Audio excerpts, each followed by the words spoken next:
Hello everyone, आज मेरी recipe actually कुछ स्पेशल है। इन ठंड के दिनों में हम सभी को रिक्वायरमेंट होती है गुड़ के लड्डू की, देसी घी के गुड़ के लड्डू की। और गुड़ के लड्डू का मतलब सिर्फ गुड़ के लड्डू नहीं होता, आप उसमें बहुत सारी चीजें ऐड करते हैं। ये हम स्पेशली ठंड में बनाते हैं क्योंकि ये ठंड में बहुत हेल्दी होते हैं और खास तौर से लेडीज के लिए बहुत ही जरूरी होते हैं। बिकॉज हम लोग जो नेचुरल प्रॉब्लम्स झेलते हैं, लाइक हमारा प्रेगनेंसी में बॉडी का वीक हो जाना या पीरियड्स टाइम जो तकलीफ होती है, उन सब के लिए हमारी बॉडी को मजबूत रखने के लिए, इम्यून रखने के लिए ये लड्डू बहुत जरूरी होते हैं। और सबके लिए है, ठंड का मौसम है तो सभी के लिए।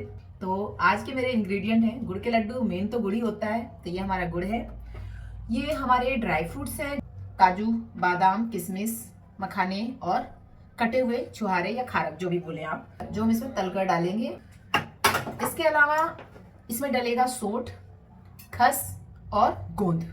हमारे सारे इंग्रेडिएंट ही बहुत खास हैं। आप इनमें और चीजें ऐड कर सकते हैं जितने मैं डाल रही हूँ उनके अलावा। मेरे पास जो जो था मैं ऐड कर रही हूँ। हम इसे देसी घी से बनाएंगे। देसी घी से इसमें एक बहुत अच्छा टेस्ट भी आता है और बांधना आसान होता है। घी तो लगता है इस लड्डू में और अच्छे से लगता है। तो चलिए स्टार्ट करते हैं। हम सबसे पहले इसमें डालेंगे देसी घी। ये घी भी हमारे घर का ही है। तो स्टार्ट करते हैं। इसमें एक इंग्रेडिएंट और डलेगा, वो है हमारा रागी का आटा। रागी का आटा बहुत हेल्दी होता है और इस मौसम में वो गेहूं के आटे से ज्यादा गर्म होता है, तो मैं रागी का आटा भी यूज करने वाली हूँ। तो देखते हैं आप लोगों को कैसे लगती है रेसिपी, जरूर बताइएगा। चलिए स्टार्ट करते हैं। हमारा घी गर्म हो गया है। बाकी ड्राई फ्रूट्स इतना घी नहीं लेते जितना कि गोंद लेते हैं। मतलब हमारा ये जो गोंद है, इसको जब हम भूनेंगे तो इसके लिए इसमें घी ज्यादा होना बहुत जरूरी है। ज्यादा घी होने से ये घी पीते हैं एक तरह से, और बाद में इनको क्रश करते हैं मिक्सी में, जार में डाल के, तो तलते हैं और दिखाते हैं आपको कि कितने मोटे फूल रहे हैं।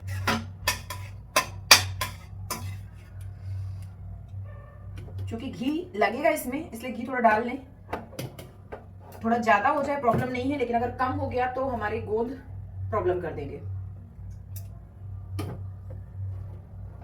घी की जो खुशबू आती है ना लड्डू बनाते समय या कुछ भी घी से रिलेटेड चीज बनाते समय, वो मुझे बहुत पसंद है। आई थिंक सभी को पसंद आते हैं। और खास तौर से जब घी आपके घर का होता है तो उसकी स्मेल ही अलग होती है। तो चलिए, हमारा घी पर्याप्त है।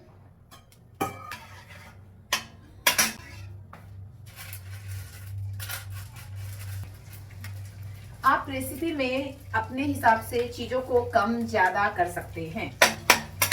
तो ये हमारे गोंद फ्राई हो रहे हैं और डीप फ्राई हो रहे हैं। ये बहुत सारा घी पिएंगे और मैंने निकालेंगे तो आप देखेंगे कि कितने फूल गए हैं। कई बार गोंद में नमी होती है, तब इसे धूप में सुखा लेना चाहिए और तब यूज करना चाहिए। इस वक्त यहाँ इतनी ठंड है कि धूप तो निकल ही नहीं रही है, लेकिन लकीली मेरे गोंद अच्छे हैं और बहुत अच्छे से फूल गए हैं। आंच को आप तेज धीमा कर सकते हैं। हमें बहुत ज्यादा नहीं पकाना है, बस इतना पकाना है कि पक जाए। इसे रेड नहीं होने देना है, वरना इसमें जलने की खुशबू आएगी।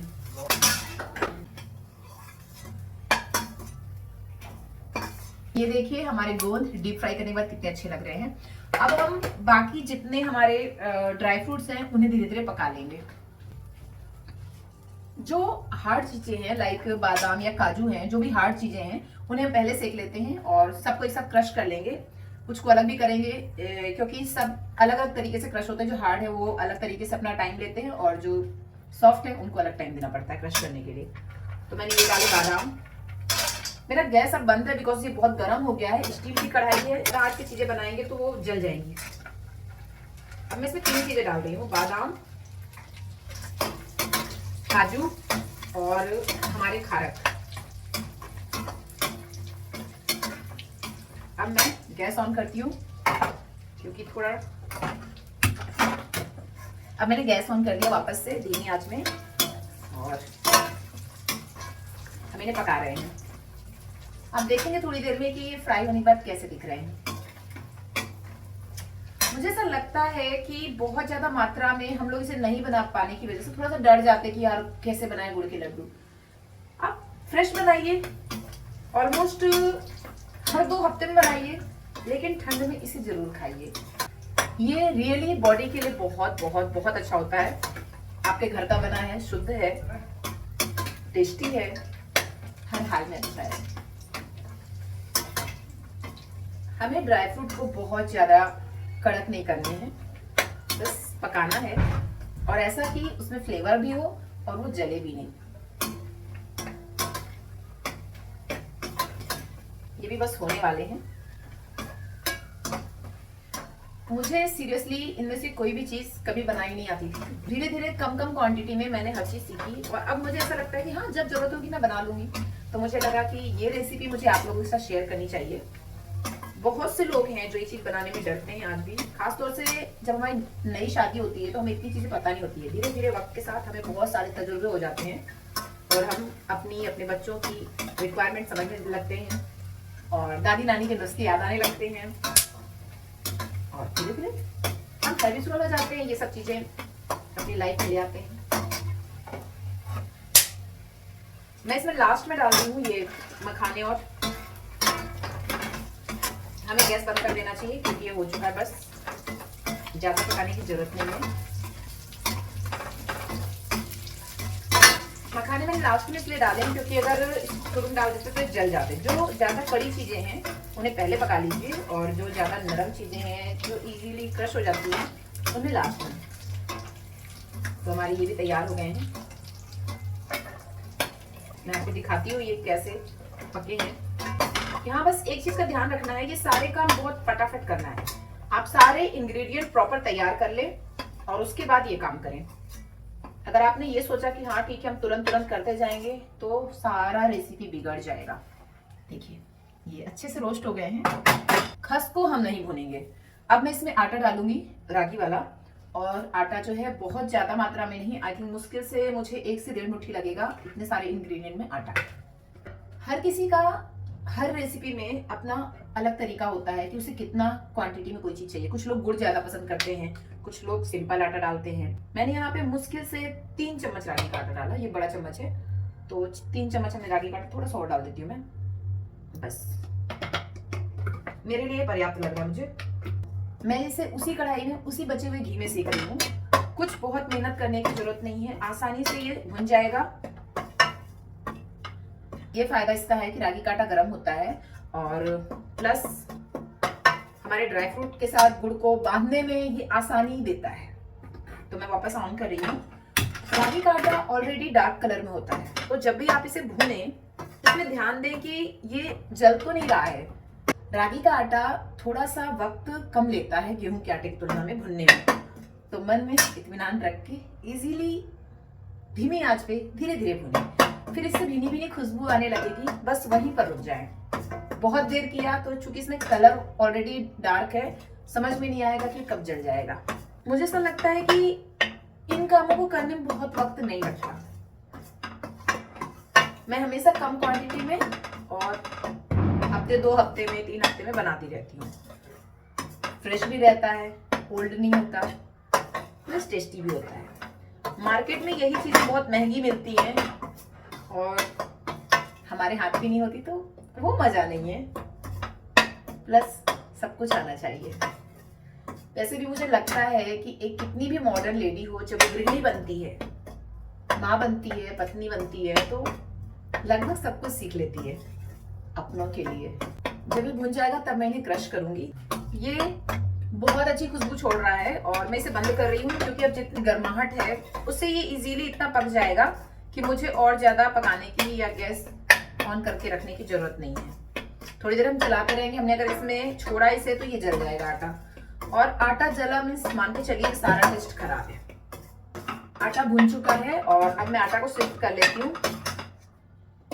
मुश्किल से मुझे 4 से 5 मिनट लगे आटा को प्रॉपर भूनने में, बिकॉज ये रागी का आटा है। रागी का आटा बहुत वक्त नहीं लेता है, पर अगर आप गेहूं के आटे से बनाते तो वो बहुत वक्त लेता है। मुझे जब ये बनाना नहीं आता था तो मुझे लगता था ये बहुत टफ काम है, लेकिन जब मुझे ये रेसिपी पता चल गई, जब मैंने 1-2 बार बनाया तो मुझे लगा ये कितना आसान है। अभी ये कढ़ाई गर्म है, इसी गर्म कढ़ाई में मैंने ये गुड़ डाल देना है। जब तक मैं सारे ड्राई फ्रूट क्रश करूंगी ये गुड़ ऑटोमेटिकली नरम हो जाएगा। बाद में आके मैं फ्लेम ऑन करूंगी। मैं क्रश करके लाती हूँ फिर आपको दिखाती हूँ। ये मैंने क्रश कर लिया है, बहुत फाइन नहीं है, बहुत बड़े पीस नहीं है, क्रश्ड। क्रश्ड ड्राई फ्रूट्स हैं। अगर इसमें कुछ बड़े पीस लग रहे हैं तो हम उन्हें वापस डाल देंगे। जो हमारा गोंद है उसके साथ हम और पीस सकते हैं। ये हमारा गोंद है जो पिस गया, तो हम इसमें अब ये खस, ये ड्राई फ्रूट और गोंद मिलाएंगे। हमने जो भी चीजें फ्राई किया है, डीप फ्राई किया, उसमें ऑलरेडी इतना घी है कि हमें इसमें कुछ और डालने की जरूरत नहीं है। हल्का सा गुड़ को गर्म करेंगे और सब कुछ डालना शुरू करेंगे। मैंने गैस ऑन कर लिया। अब मैं ड्राई फ्रूट्स और सब चीजें डालना शुरू कर दूंगी इसमें। गुड़ के गर्म होने से ये फायदा होगा कि हमें चीजों को मिलाना आसान हो जाएगा, और इनमें जो घी है उसकी वजह से इस लड्डू को बांधना आसान हो जाएगा। ये हमने इसमें ड्राई फ्रूट्स डाल दिए। धीमा कर देते हैं, क्योंकि अगर आंच धीमा करना बहुत जरूरी, क्योंकि अगर गुड़ ज्यादा गर्म हो गया ना तो वो कड़क हो जाता है, गुड़ पट्टी बनाने जैसा हो जाता है। तो हमें सिर्फ हल्का सा गर्म करना है और यूज करना है। देखिए क्रश्ड गोंद। मेरे लड्डू में ड्राई फ्रूट्स बहुत होते हैं, इसीलिए मैं आराम आराम से बनाती हूँ ताकि बहुत अच्छे लड्डू बनाऊं। कोई जल्दी नहीं है, बहुत ज्यादा भी नहीं बनाना है। क्वांटिटी बहुत परफेक्ट होती है जब आप कोई चीज थोड़ी बनाते हैं, अगर आपको आइडिया ना हो तो ये हो गया। और अब हम इसमें डालेंगे ये आटा। अब मैं दिखाती हूँ आपको कि ये कैसा दिख रहा है और कैसा बन रहा है।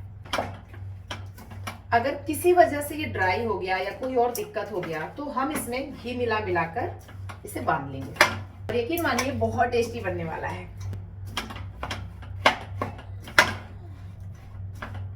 क्योंकि बहुत कड़क होता है लेकिन बनता बहुत अच्छा है। अगर इसमें आटा ज्यादा हो जाएगा तो लड्डू इतने टेस्टी नहीं लगेंगे। तो हमेशा क्वांटिटी का ख्याल रखें, आटे को चम्मच के हिसाब से यूज करें। मिक्स हो गया है, गरम भी है। एकदम सिंपल सा काम है, हमें इसे बांधना है। हमने यहाँ पे कुछ किया नहीं है, सारी चीजें मिक्सअप करके लड्डू बनाने की तैयारी की है बस। हल्का सा गरम इसलिए जरूरी है, गरम में इस लड्डू को बांधना आसान होता है। जब ये ठंडे हो जाते हैं तब इन्हें बांधना इतना आसान नहीं होता। कढ़ाई ज्यादा गरम नहीं है, मैं हाथ से कर रही हूँ, आप देख रहे हो। इसे समझ सकते हो कि ये काम इतना मुश्किल काम नहीं है। और इस मिक्सचर में हम डालेंगे अब थोड़ा सा सोडा पाउडर, वो बहुत जरूरी है। मार्केट में आसानी से अवेलेबल होता है।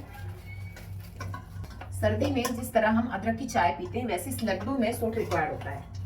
तो बस मिक्स हो गया, और मैं आपको दिखाती हूँ कि मेरे लड्डू कैसे बने। और ये सीरियसली बहुत सॉफ्ट बनते हैं। और मुझे लगेगा कि ये ठंडा हो गया तो मैं इसको वापस से गर्म करती जाऊंगी और लड्डू बनाती जाऊंगी। तो चलिए ये मिक्स हो गया और हम शुरू करते हैं लड्डू बनाना। आई होप आप इसे जरूर ट्राई करेंगे विदाउट एनी फियर कि आपसे बनेगा कि नहीं बनेगा। सी, इसमें एक ही काम बचा है, वो है लड्डू बांधना। बस थोड़ी देर में हो जाएगा। छोटे छोटे पीस बनाइए, रोज 2-3 खाइए। थोड़ा बड़ा होगा तो दिन में 1 काफी है, क्योंकि ये बहुत गर्म होता है। इसे रात को 1 खाइए दूध के साथ, इतना सो जाइए, आपका इम्यूनिटी पावर बूस्ट होगा। इसकी गारंटी मैं भी लेती हूँ। छोटे बनाएंगे तो थोड़ा सा अच्छा होगा, क्योंकि कई बार क्या होता है ये मीठा होता है तो हर कोई एक बड़ा लड्डू खा नहीं पाता। तो हमारे सारे लड्डू बनकर हो गए तैयार। ये देखिए, इसे आप ठंडी में एंजॉय करिए, खाइए, अपना इम्यूनिटी पावर बढ़ाइए और स्वस्थ रहिए। तो कैसे लगे आपको मेरे रागी और गुड़ के लड्डू? बहुत हेल्दी होते हैं, जरूर ट्राई कीजिएगा। मेरी रेसिपी कैसी लगी प्लीज मुझे बताएं कमेंट बॉक्स में कमेंट करके। और thank you so much for watching my video. Thank you. और सब्सक्राइब नहीं किया तो प्लीज सब्सक्राइब कर लीजिए। धन्यवाद।